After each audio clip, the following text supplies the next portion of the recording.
This is Election 2020, New Mexico Senate District 37. I'm Fred Martino. KRWG Public Media and the League of Women Voters pleased to present today's forum.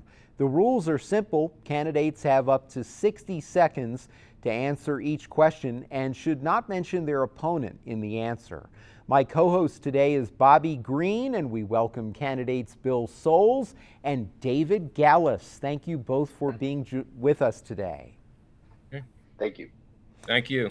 All right, first question, we'll start with you, Bill. In what ways, if any, should the tax system in New Mexico be reformed? Explain.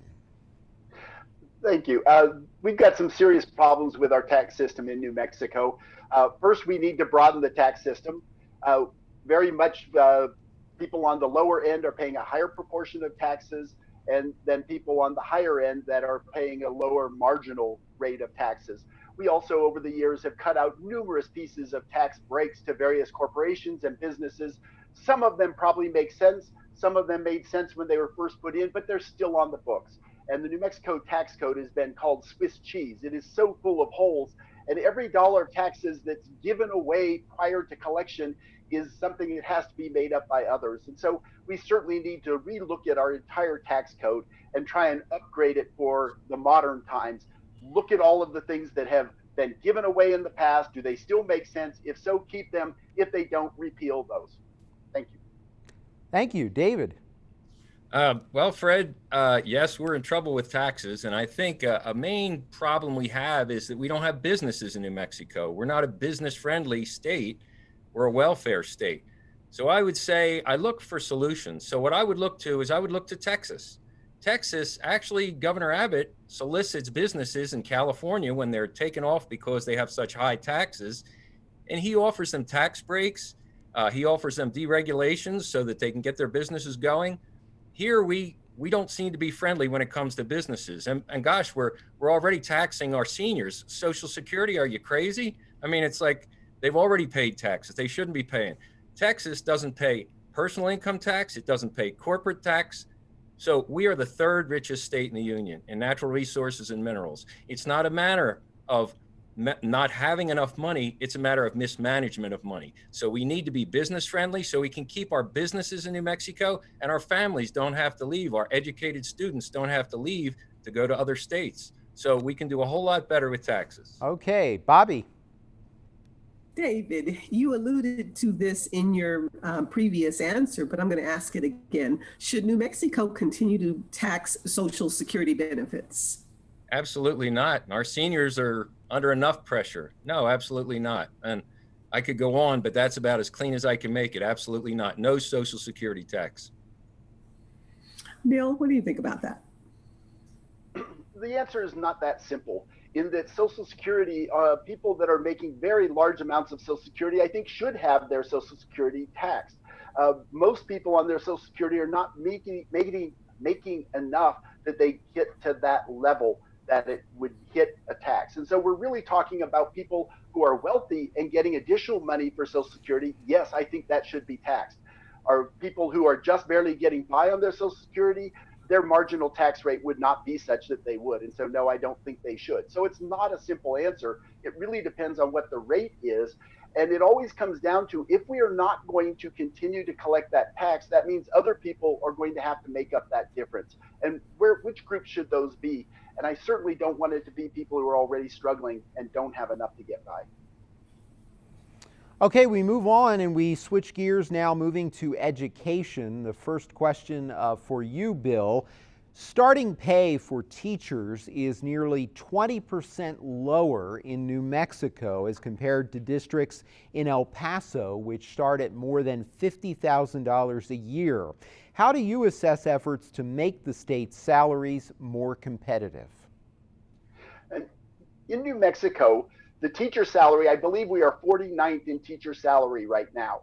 We had dropped down, and even though we have tried to increase those salaries over the last couple of years, the other states around us are not waiting for us to catch up.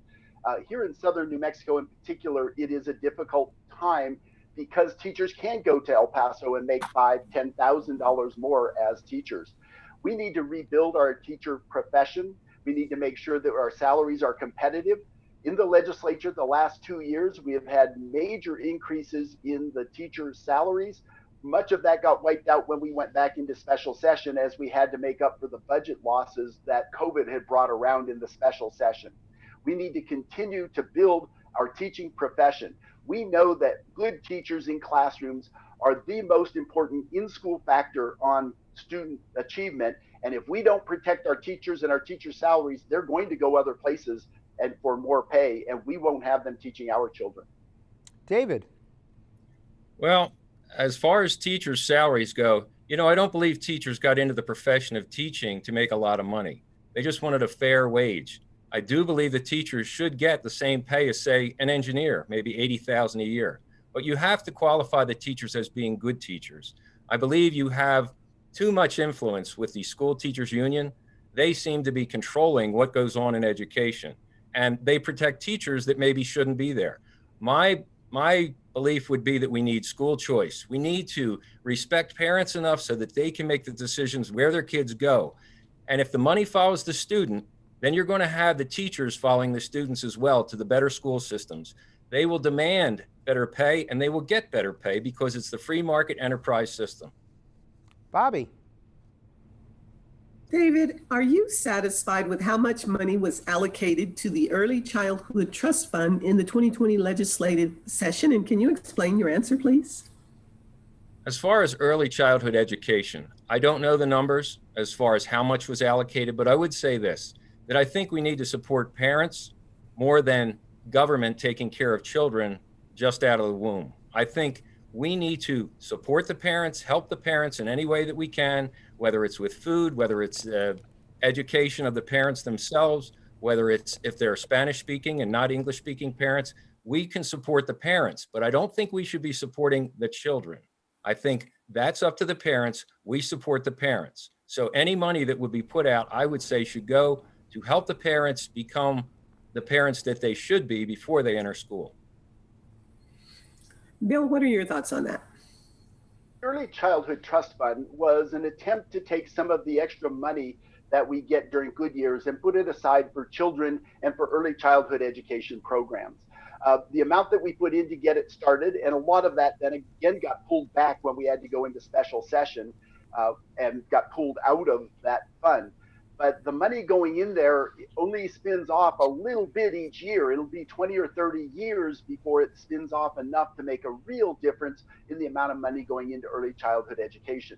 And so while I applaud the effort that we are making on setting aside money for early childhood education, the mechanism is going to be a long time before it comes to fruition to where it makes a real difference in what we need as far as early childhood education.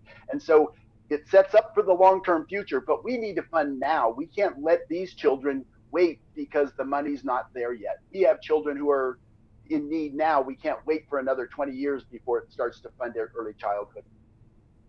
Okay, our next question, what actions do you support to improve the accessibility and quality of health care in New Mexico, if any? Bill, we begin with you. Thank you. And healthcare in New Mexico is a serious problem. We have many people on Medicaid. We have lots of people that just can't manage to keep up with what the healthcare bills are. And New Mexico, when it got and I'm trying to remember the right word for it, but took the ACA options and allowed that to happen in New Mexico, it took a lot of people and gave them access to healthcare that they never had before. That continues to be an important part of what keeps New Mexicans healthy, is that public process that we have. I don't want to live in a country where only the wealthy have good health and everybody else is suffering. Now, the other problem we have in New Mexico, though, is a serious lack of doctors coming into New Mexico and health out in the rural areas. Many of the for-profit hospitals also get what they can in communities and often leave people very destitute with very high bills because they're the only game in town for them. We need to change that system. David. I would say that our medical care certainly needs to be changed. We have to get government out of the healthcare system. in the free market enterprise system with open competition, you will always get the best product for the best price. We are going to have people on Medicaid, no doubt, and we have to take care of those people, but that can be evened out. Every medical care provider that is going to function within New Mexico should have to take care of a portion of that so we can spread it around.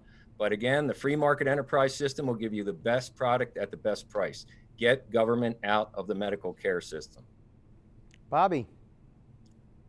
David, what do you think the legislature should do to improve the New Mexico economy and ensure job growth? Well, you have to be business friendly, which we are not. Like I said, we're a welfare state.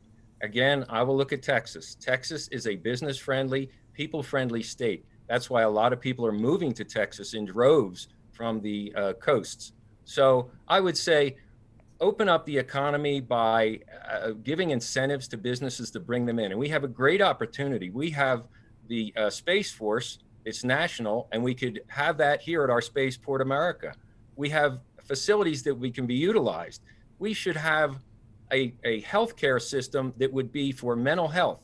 We talk about guns and things like that, but the issue is not guns and violence with guns, it's mental health. And we could open that up. We have a university here, New Mexico State. We could have a school of psychology, of psychiatry. There's so many opportunities. Bill, what are your thoughts on that? I only have 1 minute, and so let me pick one particular thing in a bill that I have carried already, which is to have a research closing grant for universities. Our universities are full of bright people that are entrepreneurial, they're ready to open businesses. The research that we do at our institutions of higher education spin off lots of businesses, but universities have a difficult time getting research grants because they're required to have a certain proportion of the grant must be covered locally. Other states have a research closing grant. New Mexico could put a few $1,000,000 into a research closing grant when a university has one of the large research packages coming in. This helps them meet that obligation they've got of in kind in order to close that.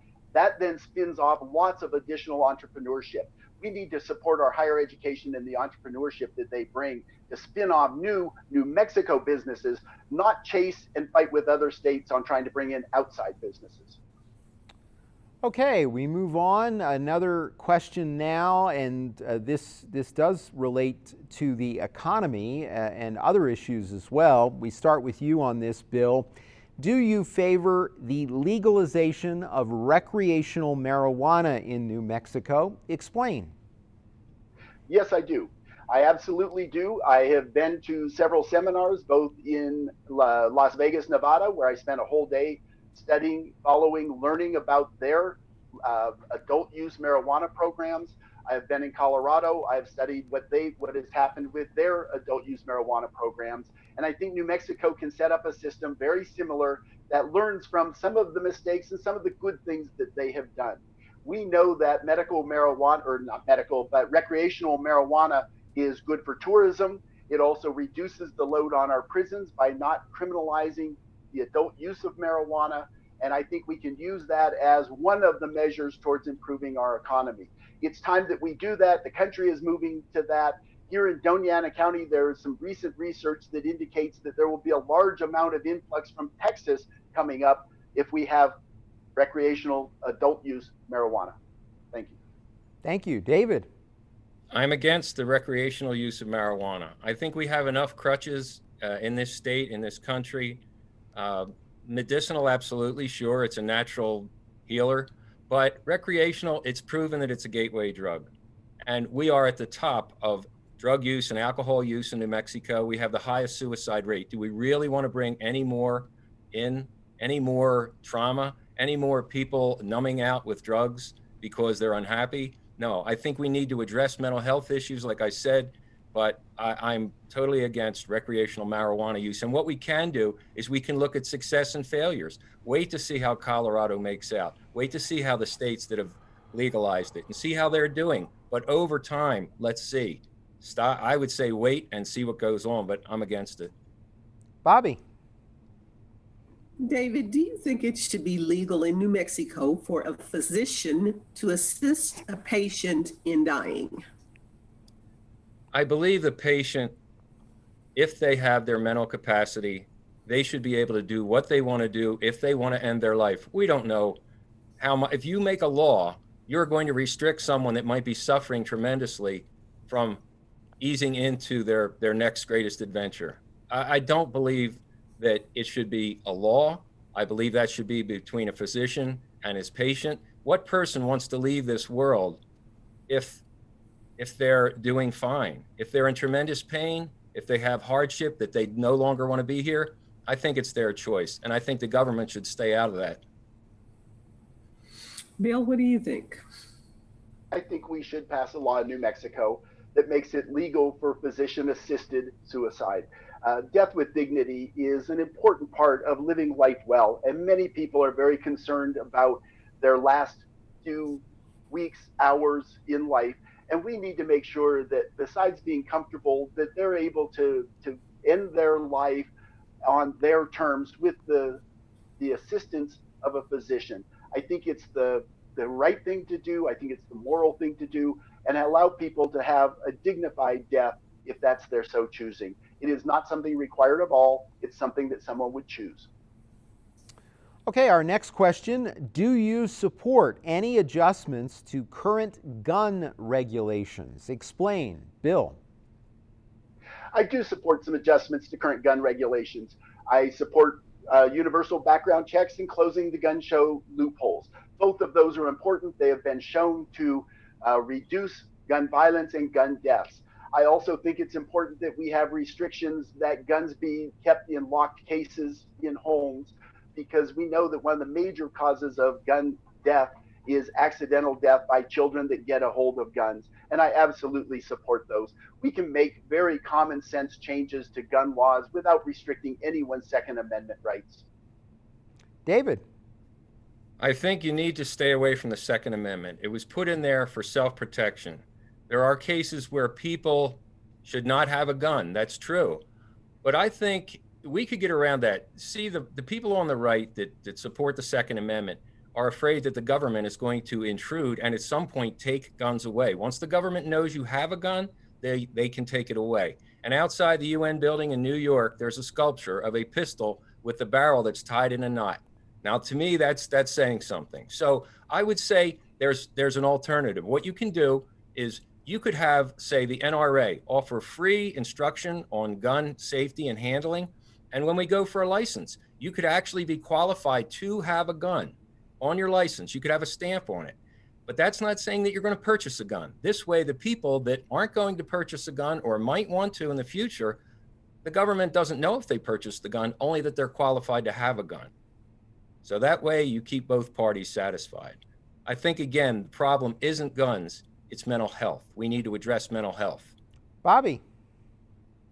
David, do you think New Mexico should promote renewable energy? And if so, how?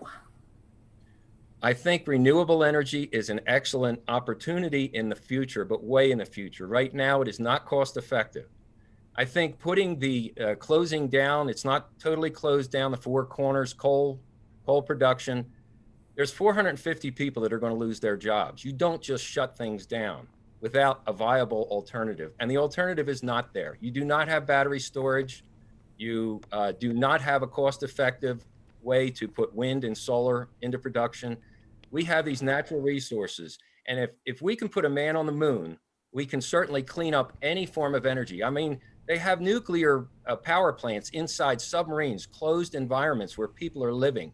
They can make sure that that's safe. We can put so much of the money that comes from oil, gas, even in the future, nuclear, small nuclear plants. We can put the money in there. We can actually take some of the money for R&D for future renewable energies. And we can also put money into, from the production of the oil and gas now, into cleaning up the other forms of fossil fuel. Bill, what are your thoughts on renewable energy? New Mexico has huge resources of both solar and wind. We have the second best solar resources in the country. We have the sixth best wind resources in the country. We have barely begun to tap those resources. Coal is closing down not because of it being dirty, but because it's expensive. wind and solar are the cheapest energy there is based on an all-in cost. They are way cheaper, and they now come with storage that levels out the daily and weekly swings of cloudy days and times at night. They are the cheapest that we have. We should be moving rapidly towards more wind, more solar, and use the proceeds from that to fund the future of New Mexico. It's all about science. We have new technologies. There aren't any of us that still ride in a horse with a horse and buggy because we had cars. Well, now we've got better than cars and burning fossil fuels. We've got renewables, and it's all about what kind of energy. And the solar energy and the wind energy are there, and they are practically free. Okay, our next question. What is the role of the state, if any, in abortion regulation? Bill. Abortion has been a settled law for more than a generation now. Now, there is concern that the Supreme Court may change what has been settled law.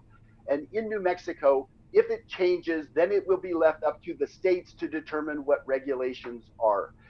And in New Mexico, and I hope that we continue to make sure that we respect a woman's right to make her healthcare decisions along with her doctor, and it's not a place where the state government should be interfering with those decisions and choices. Those are things we should be respecting, and I respect that a woman has the ability to make good choices based on her situation, her health, her religion, and that's not something that we as a government should be interfering with at all.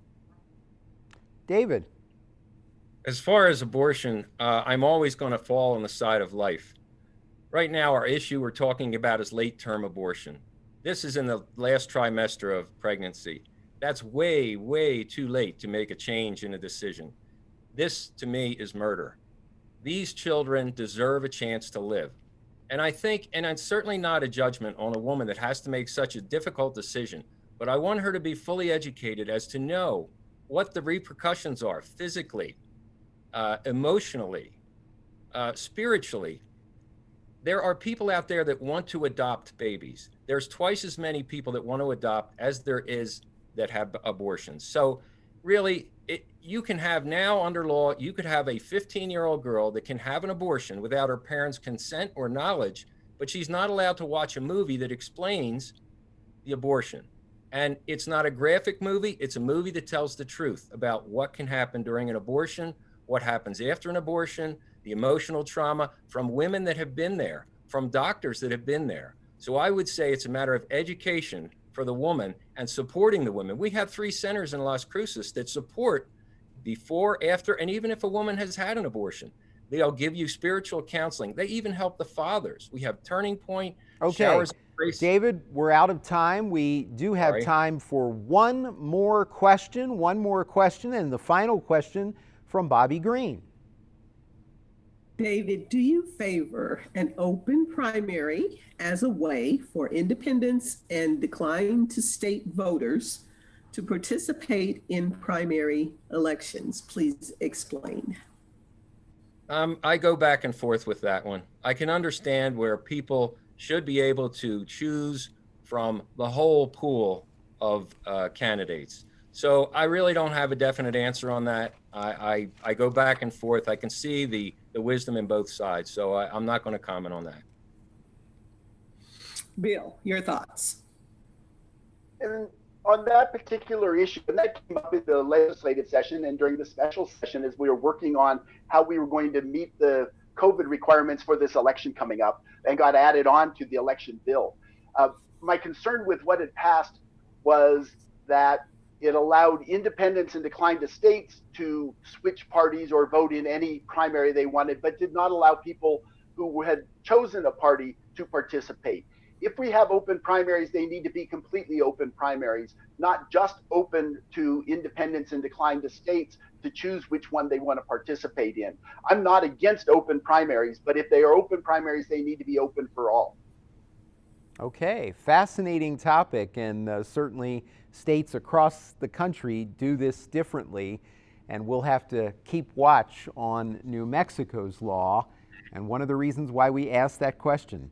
This has been Election 2020 for New Mexico Senate District 37. It's been such a pleasure talking with Bill Soules and David Gallus and my co-host, Bobbie Green. Thank you all for participating today. Thanks, Fred. Thanks, Bobbie. Thank you, Bill. Thank you all. Have a good day. You too. Have a great day and a great week for all of us at KRWG News. I'm Fred Martino. Make sure to register and vote.